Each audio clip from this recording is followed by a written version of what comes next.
information na ngeza boye na est kinya ekoti ya solo na koloba nango mpona nini lobi na constate nga moko bazongisi plus de 300 CNR divisé na ba FDLR yaya bato wana babanda olinga bazonga chez bango te bato wana banda baya epoka ya Mzee Laurent balingaka lisusu kozonga chez bango te mais tomoni présence ya Fachi Beton au pouvoir Fachi puissance lelo batelemisi babis lobi batelemisi plus de 4 bis bazokotisa bango bazobimisa bango IDPS viva naloba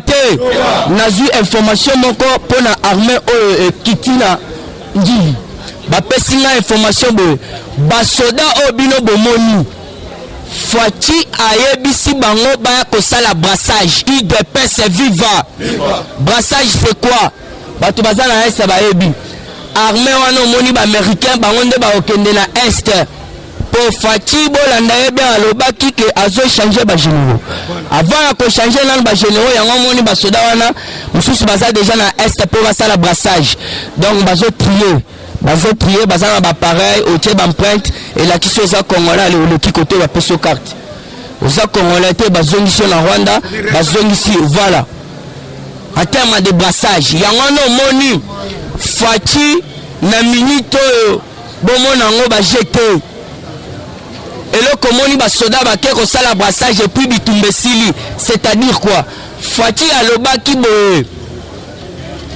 bandeko na biso ya est basunga ye po bameka kosilisa terrorisme na est pona bainvestisseur baya IDPS viva yango wana omoni ambassade ya France lobi epesi annonce. Alors il faut que l'ambassade de France et l'Obini, à son tour de l'ambassade des ISA en RDC, annonce l'arrivée d'un consortium de plus grandes sociétés ISA qui viennent investir dans les secteurs des mines suivantes. 1. Apple, 2. Google, 3. Intel, 4. General Motors, 5. Microsoft, 6. Boeing est allé compagnon à Bavion. Bangonde Badota, Félix qui serait lié à Kendaki, oui, avion, non remboursable. IDPS viva. Bazoya Awa, 7 AT, 8 Facebook. Baza déjà, Babengango, consortium. Il y a un investisseur. Il y a un investisseur afin d'acheter place à Makelele. Place Mboumebe, tu as des athées, il y a Fachi puissance. Ayoka qui déjà que non, on a tia kimia, Batouana Baya Kosala Moussala. Il faut na lukimeza la terre. Yaya, bitumani ba repesa lisusu bande wana biso.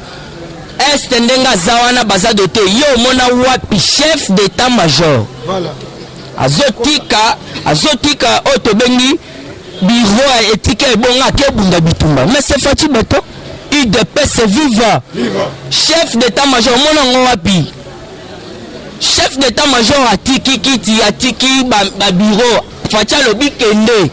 Parce que yo linga Facha de Sani, Facha aza chef, aza garant de la nation, aza pe commandant suprême, aza sende miti, ya on mon chef d'état-major à l'ONU à Kekuna. A ebisa biso d'ici le 15, bitumbesi mais tout le monde na yokite de babomi, IDPS viva.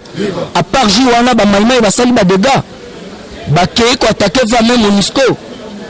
Ko attaquer maison ya OMS. Ba repousser bango même la police ba komo kota na kati ya FARDC IDPS viva. Alors na leki na lomba pona biso ke na kati ya Maroc ba bomi un congolaise. Oto bengi Naomi, une congolaise, merci de konangai. Une congolaise azali étudiante. Donc ba moni clic ya ba marocain nde batu ba bomi.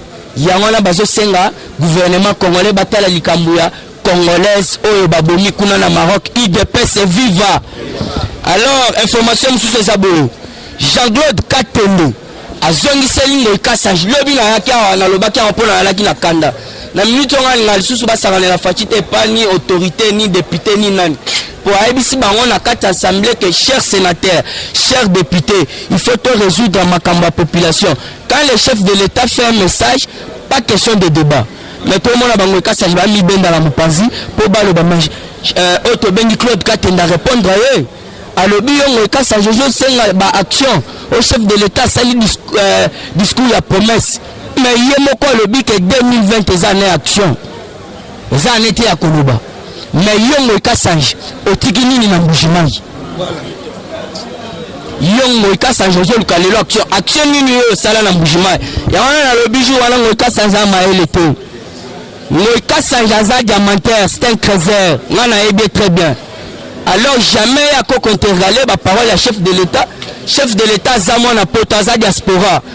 Azana ba discours 20 ans à lobby que 2020 les années action.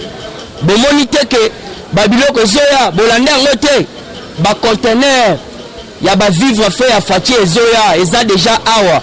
Yango no moni même bato banda comprendre te ba ebisinga boyo. Oh tika na yo même ata so to sepeli décembre te Fati moko lobi to robanda consommer biloko na même na janvier. Et le konde gona lobi na ke ezwango e pas soda lobi ni confirmé. Ce qui n'a eu 400 000 décembre te eza pena confirmé que janvier na ozo 400 000. IDP c'est vivre. Mais c'est quand ce Fati béton. Inspection générale à la police et signalé biso 3 bandits. Ba auteur ya ba crime o ba enlevaka basi na ba catch bakanga ki bango misatu balobi baza na kati ya recherche wana inspection générale ya la police IDP c'est viva déjà na lobi yango ya plus de 300 combattants CNR et dissidents de la rebelle FDLR rapatriés. Donc c'est-à-dire quoi bango bazongi na Rwanda babanda olinga te bazonga na bamboka na bango ya soko moni bango na ba mikolo ba tata batu ba faire souffrir bandeko na biso bakangi bango basinga tala Fati beton kangi bango basinga boy bakotisi bango ba bis bakei babini bakei. Alors on a reçu que Joseph Kabila kabange bakanga po yé aza auteur ya ba crime le peut ba signaler nga que non l'un des motocyclistes ya Joseph Kabila kanamba daou na kati accident casque longue mbango ale accident kufito comprendre que non ba sacrifice ya ngana IDP c'est vivant des changements IDP vivant parce que bisu combattant tu ba chef combattant tant que ça la politique bango baso mabiso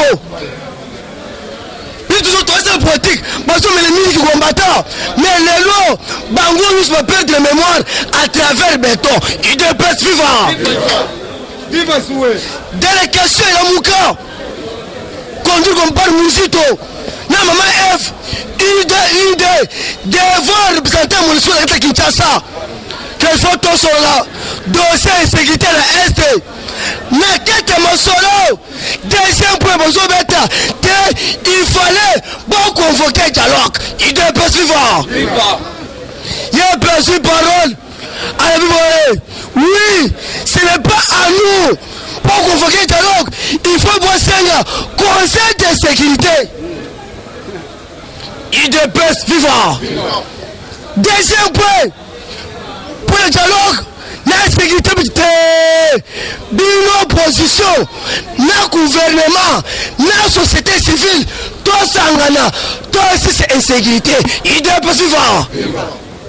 Work la France, Majiji, Azo préparé album, il faut album et puis échanger. Il est suivant. Mes combattants, on a mis un rapport général Kassongo. Merci, parce qu'à temps tu vas profiter. Mais les autres regrettés, les Mickey, Bazo Bimisa, sur le Masuba, il est suivant.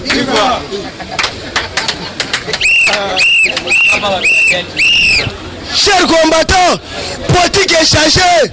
D'ailleurs, dans le dernier village, tel que nous combattons les États-Unis, notre président, le meilleur président d'Afrique, Félix Tshisekedi.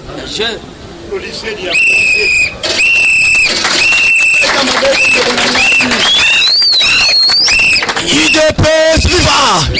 Mes chers combattants, après le discours de Mokonzi Mboka, la Est la baigne, saboter la population à travers FDLR. Mes combattants lobby, FARDC, à déboulonner Bango, il est vivant. En désordre, parce que c'est un message, il y a Fati béton, opération sans pitié. Chers combattants, pour pour les mots combattants. Encore 15 km pour faire des essais à Kota, merci. Chers combattants, Fachi Beto et Mabe, Makambo Koni et combattants, Tika ma débat wan, Tenjaleleki, doit sommes tes combattants, derrière Robi, au Baniel Télé, il y a mon chef de l'État, à la Téténie, la travail militaire, Kalemingite, Massangu, et sont en désordre. Des peines, soit en désordre.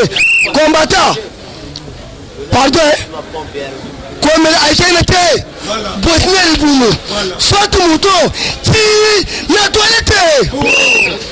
J'allais mouquer, m'en sous tout mouton, la toilette.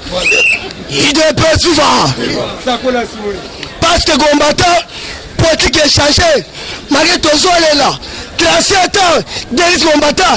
Et ça, 37 ans, il y a sacrifice pour l'intérêt, il y a peuple congolais. Il peut suivre. C'est pas bien combattant. Biso IDPS. Chers combattants, tu m'as chaque fois que tu es changement à Congo, c'est IDPS. Mais les lots, on soigne ça. Oh, Bantoana Mouka, MST. D'ailleurs, pour votre information, la Mouka, nous aussi, tu l'as fait. Même, quand tu es. Parce que vous l'êtes. Matin, Foyou, à ce que tu conseilles, dans le changeur, quand tu es dans la match. IDPS vivant. Chers combattants, c'est bien combattant. Parce que action, il y a 2020, exemple acté. Match Kouata, contre prophète. Match Kouata, pour le travail. IDPS vivant. Mais combattants, n'a pas Bantoana Mouka. Toko 5 Fachi Beto. Ache restaurant na Ouleri. Pour Bantoana Mouka, va les offrir. IDPS vivant. Chers combattants, portez comme les langues. Pour les combattants, gardez entraînement. Parce que Bisso Ao, notre Fachi, son pouvoir. Mais combattants, qui est là, notre city pété. Merci. Confine l'énergie dans ma quartier. Tala, au combattant, surtout Naï, au côté Bisso Pamba, qui est là où nous sommes. Kako Senga, combattant, notre président Fachi Beto, qui est sans mon thème. Parce que pour le moment, il faut les bisous tous sur ma type. Il est un peu souvent. Merci. Chers combattants, et nous sommes ces combattants. Lobby et réunion, la sécurité du ministre, chef d'État sur parole, va traiter des points. Premier point pour la Est, deuxième point pour la rentrée scolaire. Les combattants, mon conseil, mon solidarité, comportement et bassin catholique. Baso saboté, quand tu combats, pour saboter, all que mon conseil Mboka, cette fois-ci, tu refus de mon la banque. C'est pour le lobby, à Benchole, à ce point de possibilité, Bisso Église catholique, depuis 2004. Sont soutenir à l'entrée offerte. Mais toi, c'est mon Gozamboka. Avant de salaire à Seigneur, il est possible. Chers combattants, il est aussi longtemps que Fachi Beto combattant. Même l'université, la campus, mon Gozamboka, parking à étudiants. Voilà. Il est suivant. Il est suivant. Il est Fachi. Je vous remercie. Eshima, votre magazine qui bat au rythme de l'actualité. Une réponse à vos besoins en information, un éclairage dans divers domaines. Impartial, documenté, instructif. Eshima au cœur de l'info. Retrouvez la nouvelle édition. Exclusivité, Sakumbi Molendo, le réformiste qui vient stopper l'hémorragie, suspension des fonctionnaires peu intègre, numérisation des titres fonciers et climat de confiance avec les collaborateurs, le nouveau gestionnaire des terres congolaises fixe les nouvelles règles de jeu. Focus, Lambert Mindi, Omalanga, le souverainisme comme un dogme. Redressement délaissé, Tomaluaka Losenjola, l'homme de la situation. Dossier Eshima. Fini les vacances, vive les rentrées. De la politique au judiciaire, en passant par les scolaires, les derniers trimestres de l'année 2019 en RDC est décoiffant. Économie, BCC, un cadre des rétrocommissions et détournements à passer au peine fin. Découverte, Claude Ibalanki et Colomba, les coordonnateurs du MNS au centre de l'action de Félix Tshisekedi dans le Grand Lac. Les dialogues et pourparlers en RDC qu'en tire le peuple. Tubaou, la clé de la mythologie kassaïenne. Retrouvez l'intégralité du magazine Eshima dans les kiosques. Eshima Magazine, un nouveau standard d'information.